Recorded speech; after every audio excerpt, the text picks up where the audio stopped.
It's Africa Business Weekly here on CNBC Africa. Hello and welcome. I'm Aki Obakeye. Now, this episode promises to be intriguing as we dive into key discussions shaping the business landscape in Africa. Let's get a sense of what to expect on the show today. In Southern Africa, Standard Bank looks to unlock untapped economies in the region. We'll find out the bank's plans and what they hope and the areas they look to achieve that. In East Africa now, Somalia seems to be the new bride for investors as eye-catching deals are shaping up. In West Africa, we'll spotlight upcoming elections in Cote d'Ivoire. And finally, a constitutional referendum is in sight in Guinea. Let's get right into today's show with Karabo as she brings us up to speed with stories from the southern region.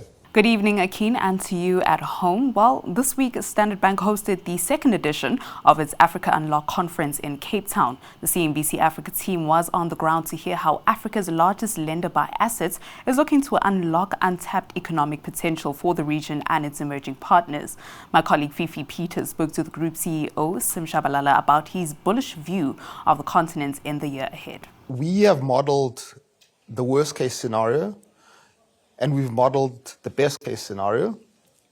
And of course, we all assume the base case. And for us, the base case is global tariffs of 10%. We still believe that globally, on average, tariffs will be 10%. That goes from the current sort of 1.6% to 10%. So it's worse than we were prior to current events, but it gets to 10%. If it gets to 25%, you wipe off about 2.5% from current GDP growth in Africa. At 10%, it's only about 20 basis points, 0.2% for the African continent. And for South Africa, you wipe off 0.1%. Just to bring it to life more clearly, in the 1.1% GDP growth projection for this year, our assumption is a 10% tariff regime globally. It could be worse, but we have to assume that there is a theory being applied by the American authorities, and you have to work through what that theory implies and negotiate the best terms you can. Okay. And I think all countries globally are going through that process. So does that make sense? It does, but a base case also, of 10%. Yeah. So it makes sense. And I'm just reflecting on the negotiations that have been taking place since the 2nd of April. One could argue even before. Yeah. And I just reflect on also the letter that our president, Ramaphosa, got. Yes. And it wasn't even your base case or the worst case scenario. It was slightly higher at 30%. Yes, the authorities are talking about talking more, and we'll see how those discussions do unfold. Yes, but the letter you're referring to also implies that there's a negotiation on the go. Yes. And hopefully both parties will arrive at a place that they both will have gotten out of the deal what they would require. And if they don't, is my question where I wanted to go. What does that look or do to your view of the continent, and specifically what you're trying to achieve here with all the stakeholders that you have invited in unlocking the opportunity further? Does it make it more difficult, I suppose? It does indeed. Okay. And again, we can look at historical precedents and assume what happens when tariffs are that high. Clearly, it has a materially negative impact on production, the mining industry, the agricultural industry, the motor industry, and indeed, slapping tariffs on some services also has an impact, of course, generally. So that assumes, as you say, the worst case, it's negative, and as I said, it wipes off 2.5 percentage points from the GDP growth. I don't think it'll get there. Because I think the parties will negotiate. African countries have started a dialogue with major credit ratings agencies seeking a fair and just systematic ratings to their sovereign credit statuses in a bid to reshape the continent's financial landscape. For more on this, CNBC Africa's Godfrey Mutizwa spoke to Mishek Mutize, lead expert of the African Peer Review Mechanism. There's a lot of work that is being undertaken behind the scenes, but we are making a very strong progress. In terms of the role that this institution is going to take, without divulging a lot of information on it because of the processes that we are undertaking, is it's a distinctively different role and workspace from what the big three rating agencies undertake their work. Right. I mean, Moody's, Fitch, and S&P. Yeah. We established that there is a very big gap in terms of ratings in the domestic financial market.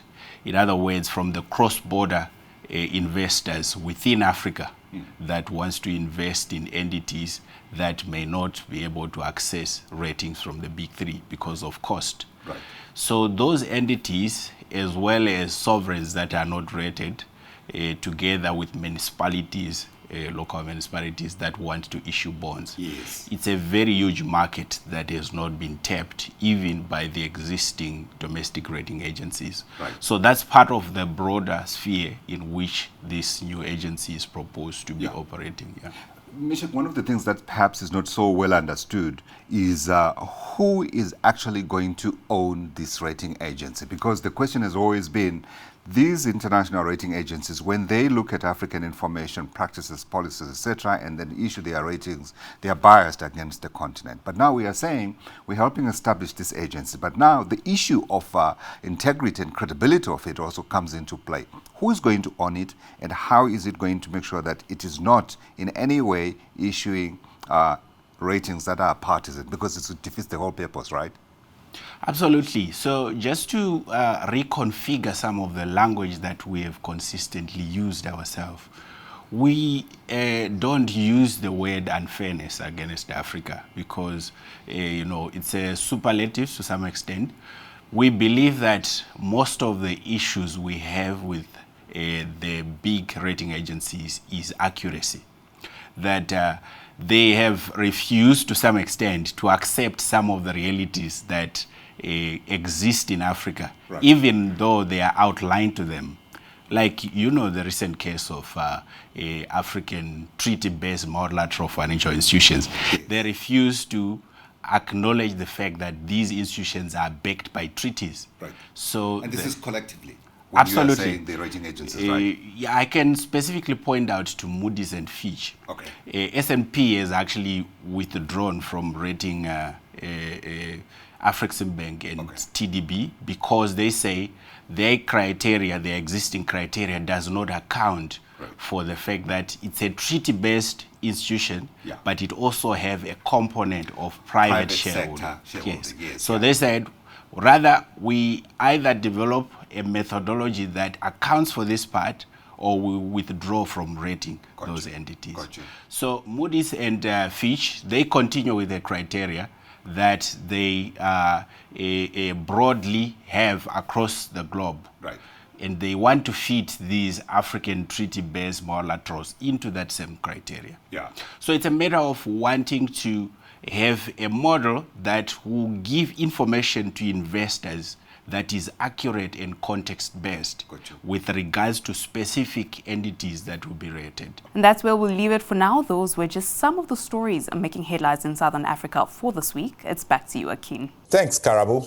A beautiful evening to you, Tabitha. What's cooking in East Africa? Indeed, a very good evening to you, Akin. East Africa is abuzz with business developments. In Somalia, full membership in the East African community has opened new doors, and the country is now actively courting investments through regional and global partnerships. I spoke to the President's Chief Economic Advisor and also Executive Director of the National Economic Council, Hassan Adam Hosso, on the country's high-stakes oil deal with Turkey, national sovereignty, and long-term growth. The current situation in Somalia is actually a reflection of our recent history of fragility. It is not our true potential.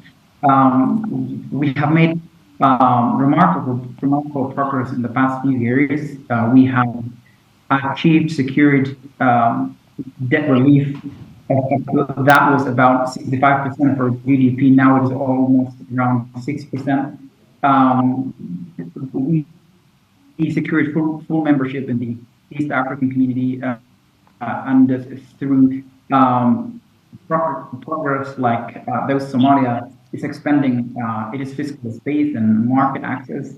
We have also implemented macroeconomic reforms that not only stabilized inflation, but also increased our domestic revenue by about 87% since 2022, laying the groundwork for sustained economic growth. So to ensure that the progress is doubled and sustained over the long term, we unveiled our long-term national vision, Centennial Vision 2060, that charts a path towards upper middle income country status by the centenary of our independence. And this adopts completely private sector-led growth model. It is anchored in its implementation will be carried out through the midterm plans, but the vision would focus on 6 priority areas that are sequenced, and they include inclusive governance, building capable state, human capital development, and modern infrastructure, and economic transformation and regional integration. So by leveraging our strategic location, abundant natural resources, the transformation that we expect from the Centennial Vision 2060 is not just aspirational. I think we have already started putting it in motion, and we believe that it could be implemented very effectively. Indeed, quite a number of incentives we are seeing on the Centennial Vision 2060, Hassan. But shifting gears, Turkey's increasing footprint in Somalia's oil and gas sector raises geopolitical stakes. But at the same time, Hassan, we are seeing opponents saying or arguing that this deal grants Ankara outside control and gives away Mogadishu's sovereignty. Because looking at the document issued earlier, we see that Turkey is going to receive up to 30% of the revenue from oil and gas extracted in Somali.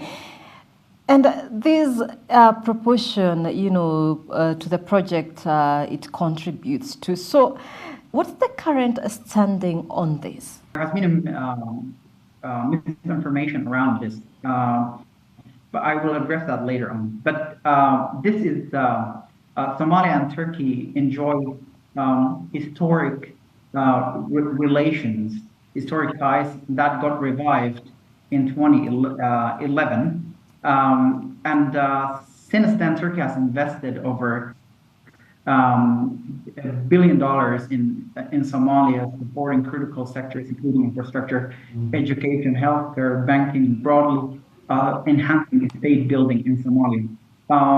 For example, trade ties have deepened within Turkey since then, with Turkey among Somalia's top 5 import sources. This is a reliable and long-term partnership. Coming back to the oil agreement you discussed, these agreements adhere to the international best practices and the standard terms. Right here in Rwanda, the country has been a member of the International Atomic Energy Agency since 2012 and is now charting a nuclear pathway to secure its energy future. CNBC Africa's Rethinking sat down with the chairman of the Rwanda Atomic Energy Board, Lasina Zabo, for more. Rwanda, unlike many countries in the continent, has had a program, a vision set forth by His Excellency President Kagame, and the Rwanda Atomic Energy Board that is basically working on the implementation of this program. So if you take the International Atomic Energy Agency milestone, they might say that we are probably behind some of the countries. But that's probably because we're not communicating well enough. The visit of the Director General, Rafael Grossi, recently has proven that Rwanda is a little bit ahead from what the milestone would say today. Rwanda has had already a pre-feasibility study completed. We have site selection in Mugesera and Lake Mugesera and Lake Biriri that are already set for. And more importantly, we've been training steadily young and professional nuclear science and technologists to accompany this program. With regard to regulatory, we have the RURA, the regulatory framework of the country that is following this steadily with us. We're working closely, and then with our international partners as well to that effect. Right. As far as these capacity development programs and through international partnerships, I believe there's also Rwanda, Russia developing a nuclear science innovation institute. And at the same time, you talk about making this actually happen today. What's the capacity that we're looking at, which I believe it's the SMR that Rwanda is going to commission. What's the capacity like? Rwanda has made a decision pretty early to go for the small modular reactors and including, for that matter, the micro reactor as well. So it's unique in the sense that most of the African countries have been trying to implement the traditional or conventional nuclear power plants. Rwanda, in making this decision, has taken into account its current infrastructure with regard to the grid we have, the level of development, so that we are in sync with absorbing the SMR technology into our grid network. And that's what Rwanda is doing. And we talk about a capacity that will run towards 400 and 450 megawatt by the early 30s, towards 1.5 gigawatt by 2050. It's a long-term process, and as you know, nuclear energy is about 50 to 100 years, and that has to be taken into account. Yes, it truly, if it stands still and is sustainable for a really long time. And so 2 locations have been chosen, as you said, Bugesera is one of them. Yeah. These are close to human populations, there are settlements there. How is that going to be managed? Looking at this technology in the past has also been an area of concern.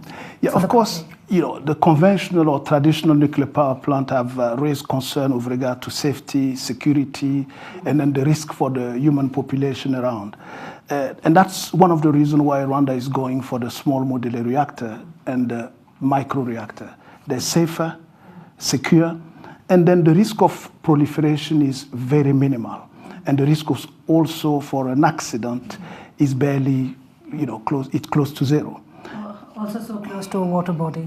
Yeah, water, water does bring some confusion in people's mind because the new technologies are, for instance, we have SMR that do not need that much water.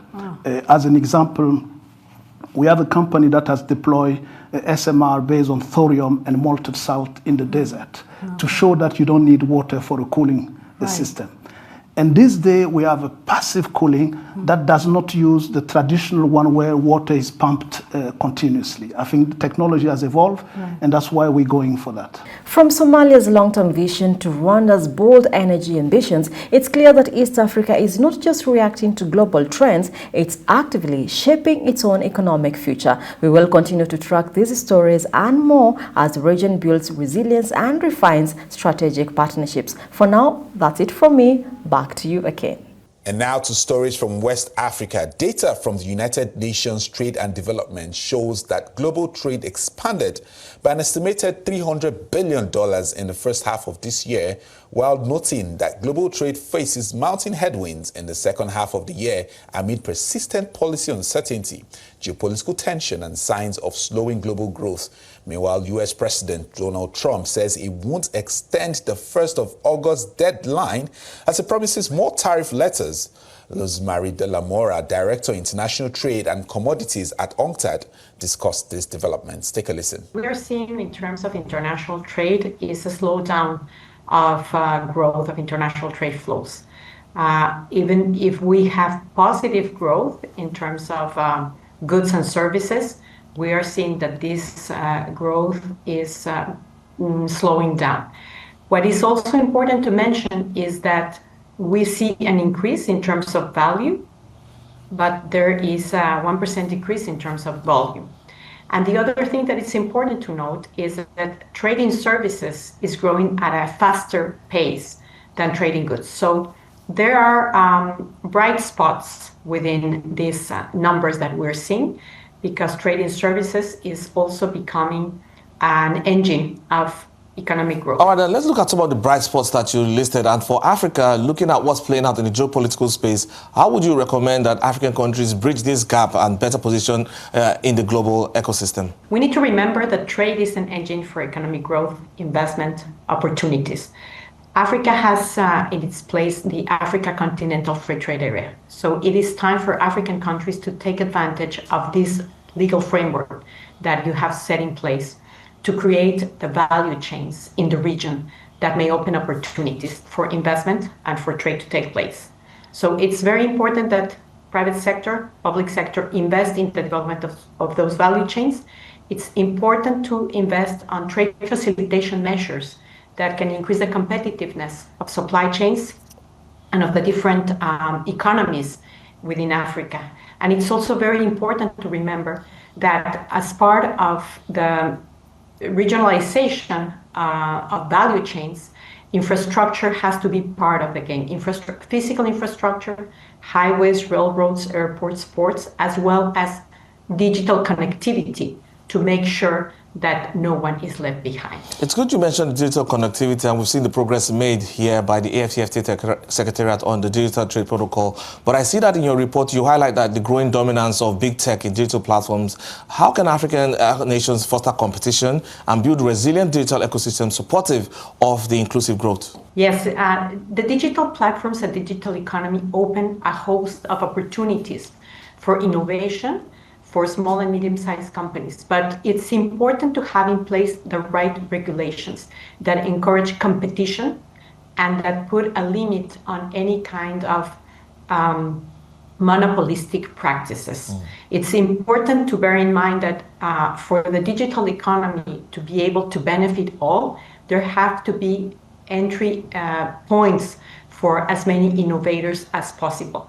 So the right regulations in the right place, and also the authorities. There has to be competition authorities that are competent, that are knowledgeable about competition policy and also consumer protection policy. And in fact, today we are hosting the 9th United Nations Conference on Competition and Consumer Protection, where many authorities on competition and consumer protection for Africa are participating, are sharing their experience, and are also exchanging knowledge with other ministries and authorities. All right, I'd love to get your assessment on what we've seen play out over the past 48 hours with the US President Trump, also what we've seen play out from the BRICS summit as well. What sort of global response could you anticipate from the South-South, from the global South, sorry? Well, I think it's important to bear in mind that international trade is part of the policy toolkits for economic growth for all countries.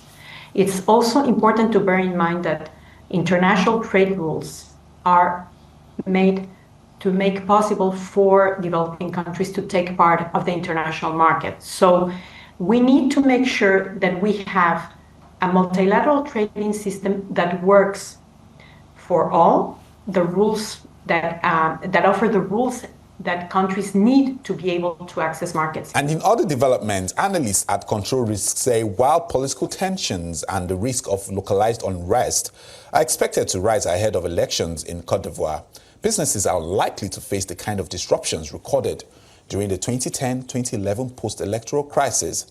And in Guinea, a move to democracy is in sight as the constitutional referendum has been set for the 21st of September. Rena Hawali, West Africa analyst at Control Risk, joined us earlier to explore how the upcoming political landscape in Francophone West Africa could impact investment sentiments. With regard to the election and the impact on investors, so yes, we are expecting to see political tension increasing as we get closer to the election. So due to long-standing divergence between the opposition and the ruling camp, and this means that businesses and foreign investors should expect the risk of political violence, civil unrest persisting ahead of the election. This means security and operational challenges, notably in major urban centers such as Abidjan, the economic capital, or Yamoussoukro, the political capital. But as you've just mentioned before, we expect these tensions to remain localized, and it's unlikely to see the situation escalating and threatening the broader political and security environment. So the situation should get back to normal following the election, where we're going to likely see business continuity for economic operators and foreign investors. But let's look at the best and worst case scenarios here for Côte d'Ivoire, and I'd love to get your thoughts on the immediate implications for political risk ratings and investment confidence. Yes, so in terms of scenario, I think that we can say on our side that our most likely scenario is that we will see President Ouattara announcing his decision to run for fourth term, most likely in late July when the process for submitting presidential candidacy is open. And thanks to his broad political support, has been able to consolidate and the cohesion of the ruling party behind his candidacy and the weakness of the opposition, we are likely to see him winning the election. And in a credible alternative scenario, I think that he could also appoint another senior member of the ruling party, such as current Vice President Kone, as a representative of the ruling party in the next election. And in this both scenario, we think that the ruling party will secure victory. And what does it mean for business? It's saying that there will be most continuity following the election, whether it's Ouattara or another ruling party member being at the head of the state following the election. So we are likely to see continuity with Ouattara pro-business stance, which means the next administration will be keen to attract new foreign investment, develop strategic sectors across the economy, oil and gas, mining, agriculture, energy. And I think that our outlier scenario and worst case scenario would be to see Ouattara suddenly dying in office before his election or before having appointed a successor, because this will increase the risk of a succession crisis within the ruling camp, and this could provide scope for increased coup threats. And with coup threats, we also mean economic disruption and new challenges for foreign investors. All right, let's get to Guinea now. September 21st is the key date we're all looking at right now. And what's your assessment of the roadmap here from the constitutional referendum to elections in 2026? What should investors be watching here in terms of markers for progress and also for delays? So I think there are a few things to mention. So first of all, you mentioned the constitutional referendum, which marks a key step in the transition process, as the junta has set the constitutional referendum as a prerequisite for the election. So we're expecting to see after this referendum the organization of election, most likely in early or mid-2026. So referendum and election will be key developments to monitor. And I think other factors to look at are how the relations between the opposition and the junta will develop. So at the moment we have significant political tension. It has been ongoing for the past 2 years with the opposition and civil society group significantly criticizing the ways the junta has been managing the transition. And that's all we can take on this episode. You can catch all these stories and more on our website, and that's cnbcafrica.com. Thank you for joining us today. Until next time, stay informed and stay ahead with Africa Business Weekly. I'm Akin Obakeye. We'll see you again, same time next week. Bye for now.